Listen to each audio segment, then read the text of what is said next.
అందరికీ నమస్కారం. కలియుగం కథలు ఛానల్కి స్వాగతం. ఈనాటి మన కథ వృద్ధాప్యంలోని తండ్రి బాధ.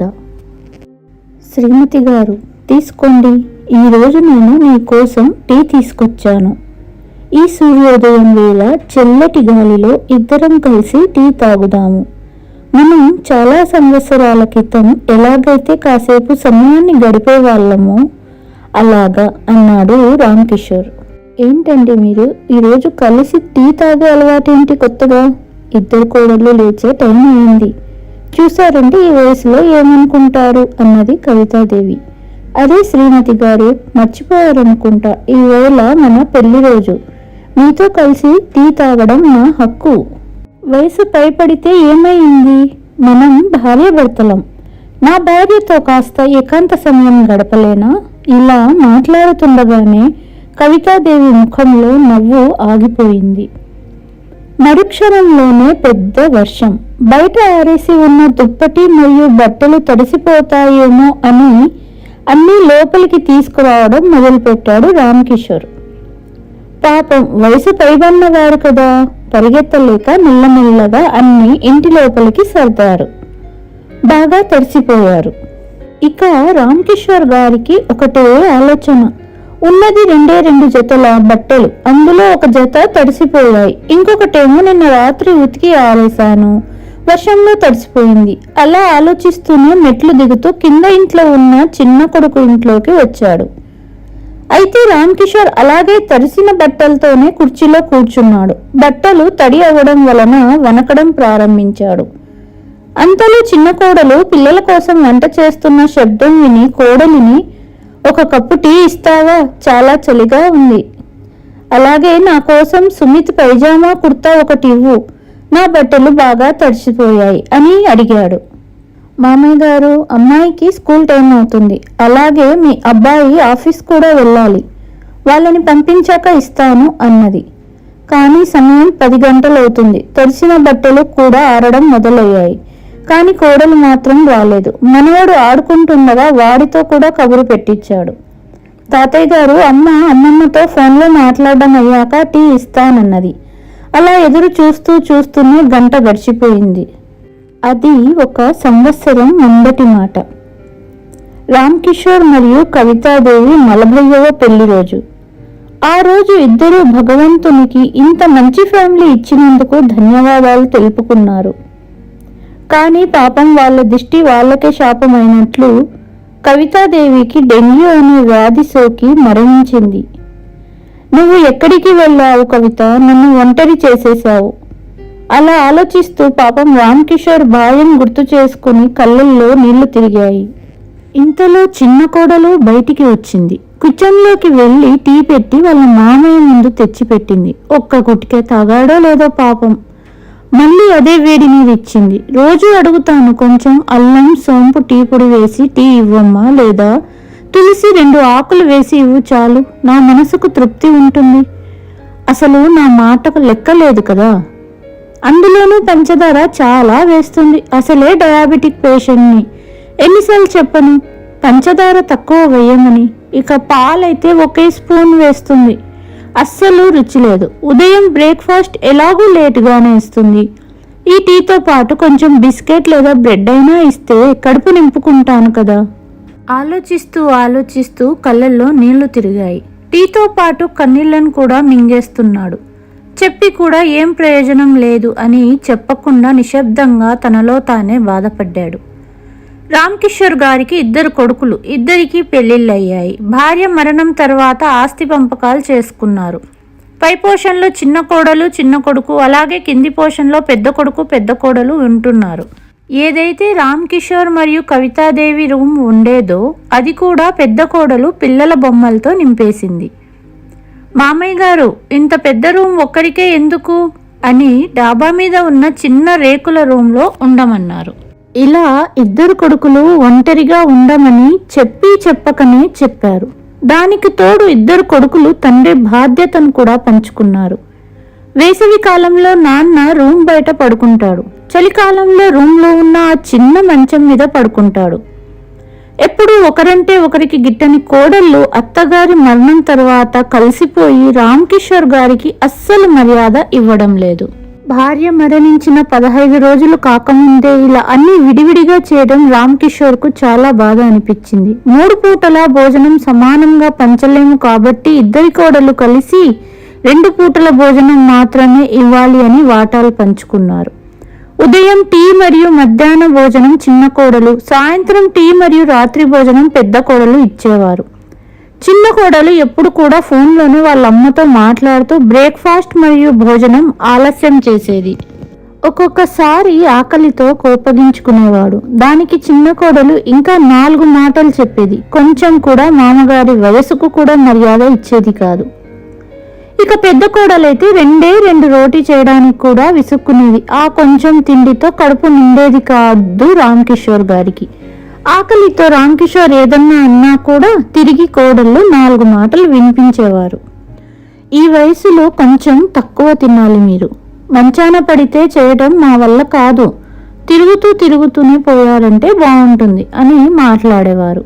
బాధ కలిగే విషయం ఏంటంటే కొడుకుల ముందు కూడా ఇలాగే మాట్లాడేవారు. అయినా కూడా కొడుకులు ఏమీ అనేవారు కాదు భార్యలని. ఇలాంటివి విన్నప్పుడు రామ్ కిషోర్ బాధపడుతూ తన రూమ్కి వెళ్ళిపోయేవాడు. భార్య ఫోటో ముందు నిల్చొని, చూసావా కవిత, నీ కొడుకులను ఎలాంటి రోజులు చూపిస్తున్నారో, నువ్వు తోడు ఉన్నప్పుడు నా మీద ఒక్క మాట రానిచ్చేదానివి కాదు, ప్రతి చిన్న విషయంలోనూ తోడుగా ఉండేదానివి. నువ్వు తోడు ఉన్నప్పుడు జీవితంలో వచ్చిన పెద్ద సమస్యలు కూడా నన్ను కదిలించేది కాదు. ఇప్పుడు చూడు, ప్రతి ఒక్కరూ ఏదో ఒకటి బాధ కలిగించే మాటలు మాట్లాడుతున్నారు. నా ప్రాణం ఆ రోజే నీతో పాటే వెళ్ళిపోయింది. నాకు తెలుసు, ఇలా నన్ను చూస్తూ నువ్వు కూడా ప్రశాంతంగా లేవు కదా. నా పెన్షన్ డబ్బులు వచ్చినప్పుడు ఇద్దరు కొడుకులు సగం సగం పంచుకుంటారు. వాళ్లకు వాళ్ళ హక్కులు తెలుసు, కానీ బాధ్యతలు ఎందుకు తెలీదు. పెన్షన్ వస్తున్నందుకు నన్ను ఇలాగైనా చూస్తున్నారు. అసలు పెన్షన్ కూడా రాకపోతే నన్ను ఇంకా ఎలా చేసేవారు. ఆ రోజు రాత్రి కూడా అమ్మకు జ్వరం ఎక్కువగా ఉంది, వెళ్ళి మందులు తెమ్మంటే చాలా రాత్రి అయ్యింది, షాప్ ఉండదు, రేపు ఉదయాన్నే తెస్తాము అన్నారు. నేను నడుస్తూ వెళ్ళి తెచ్చేలోపే చాలా ఆలస్యం అయిపోయింది. నా కోసం వేచి చూస్తూ ఈ లోకం నుంచే దూరం అయ్యావు. అలా భార్యతో మాట్లాడుతూ రామ్ కిషోర్ నిద్రపోయాడు. తన ఒంటరితనాన్ని దూరం చేయటానికి రామ్ కిషోర్ ఉదయం సాయంత్రం దగ్గరలో ఉన్న పార్కుకెళ్ళి కూర్చునేవాడు. అక్కడ రామ్ కిషోర్ వయసుకు తగిన వాళ్లతో కాసేపు కూర్చొని కబుర్లు చెప్పేవాడు. ఒకరోజు దీపక్ తన స్నేహితుడు ఇలా చెప్పాడు, ఈరోజు నా కోడలు వంకాయ కూర వండుతోంది. వంకాయ కూర ఎంత తిన్నా తనివి తీరదు అన్నాడు. వెంటనే రామ్ కిషోర్ గారికి కళ్ళల్లోనే నీళ్లు తిరిగాయి. తన స్నేహితులకి చెప్పాడు, నా భార్య కవిత వంకాయ కూర భలే వండేది. నా భార్యతో పాటు జీవితంలో అన్ని రుచులు వెళ్ళిపోయాయి. ఎప్పుడైనా కోడళ్లతో వంకాయ వండమంటే చెప్తూనే కళ్ళు కన్నీళ్లతో నిండిపోయాయి. తోటివారు ఏదోలాగా తనకు నచ్చ చెప్పారు, కానీ పాపం బాధపడుతూనే ఉన్నాడు.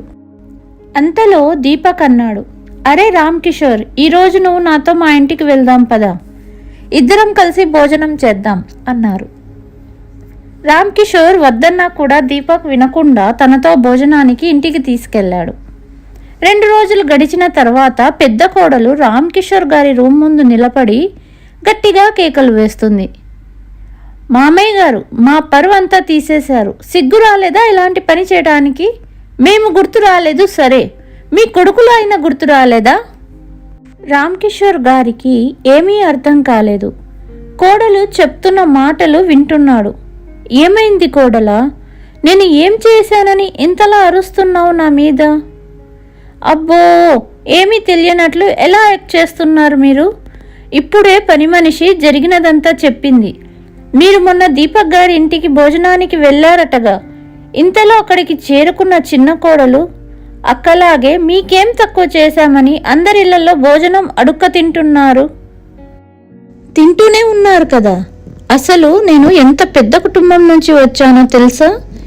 ఈ విషయం ఎవరికైనా తెలిస్తే నా పరువు ఏం కావాలి? అందరూ నా గురించి ఏమనుకుంటారు? కొడుకు కోడళ్ళు కలిసి 2 పూటల భోజనం కూడా ఇవ్వట్లేదు అనుకుంటారు. ఇలా ఇద్దరి మాటలు విన్న రామ్ కిషోర్కి ఏమీ చెప్పలేక తన రూంలోకి వెళ్ళిపోయాడు. ఇలా ఆలోచించాడు, నిజంగా నాకు కడుపు నిండా భోజనం దొరికితే దీపక్ ఇంటికి ఎందుకు వెళ్తాను? ఇందులో నా తప్పు ఏమీ లేదు కదా. ఎందుకు వీళ్ళు నన్ను ఇన్ని మాటలు అంటున్నారు? ఎన్ని రోజులు నేను ఆకలితో ఉండగలను? మరుసటి రోజు రామ్ కిషోర్ మెట్లు దిగుతూ కిచెన్ నుంచి వస్తున్న సువాసనను గమనించాడు. ఏంటి ఈరోజు హడావుడి, ఇంట్లో వంటకాలు వండుతున్నారు అనుకున్నాడు. ఓ, మెల్లగా గుర్తొచ్చింది, ఈరోజు కవితాదేవి సంవత్సరికమని.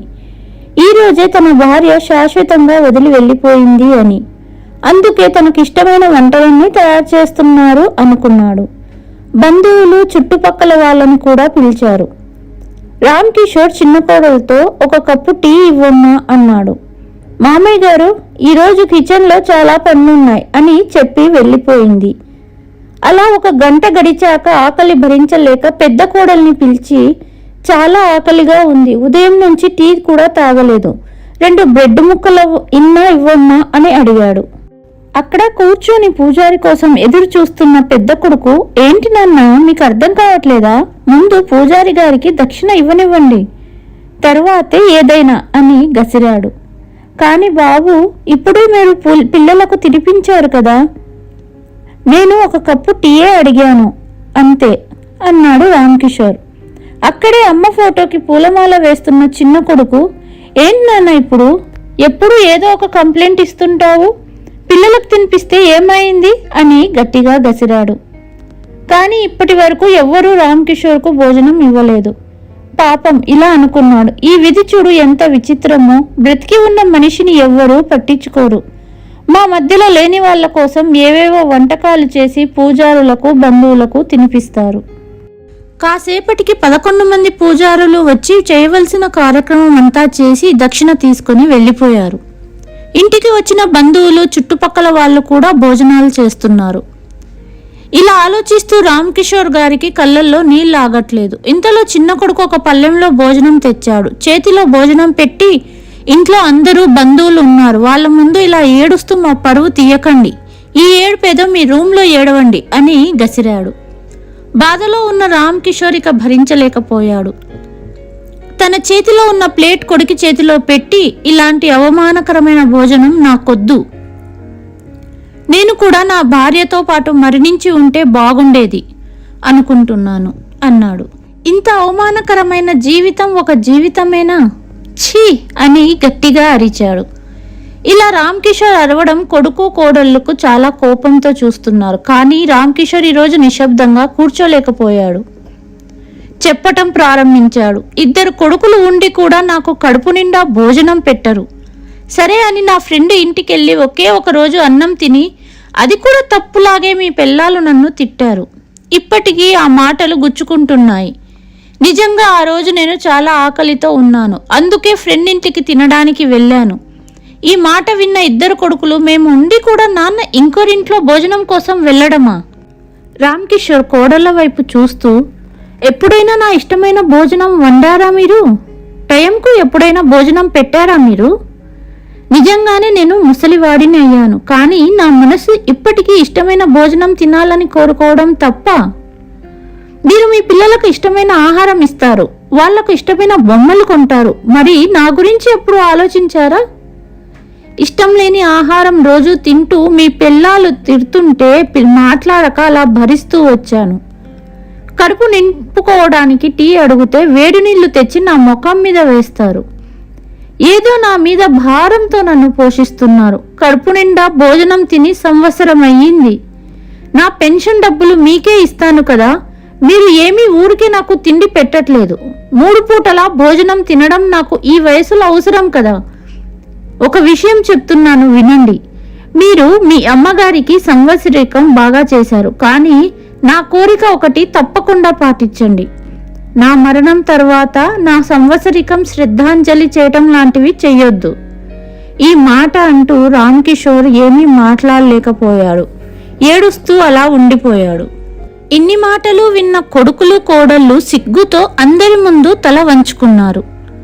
రామ్కిషోర్ స్నేహితుడు దీపక్ పెద్ద కొడుకు భుజంపై చెయ్యి వేసి, చూడు నాయనా, తల్లి తండ్రి బ్రతికి ఉన్నప్పుడు కడుపు నిండా భోజనం పెట్టని వాళ్ళు మరణం తర్వాత ఎంత ఘనంగా ఫంక్షన్ చేసి ఉపయోగం ఏమీ ఉండదు. ఇది అంతా విన్న తర్వాత కొడుకులు సిగ్గుతో తల వంచుకున్నారు. ఇంటికి వచ్చిన బంధువులు అంతా వెళ్ళిపోయాక కొడుకులిద్దరూ తండ్రి పాదాల వద్ద కూర్చొని వారు చేసిన పనికి క్షమాపణలు కోరుతూ పిల్లాలను తమ తల్లి తండ్రి రూమ్ను ఖాళీ చేయించి తండ్రి వస్తువులన్నీ సర్దమని చెప్పారు. అలాగే తండ్రి యొక్క భోజన వ్యవహారాలు అన్నీ దగ్గరుండి చూసుకునేవారు.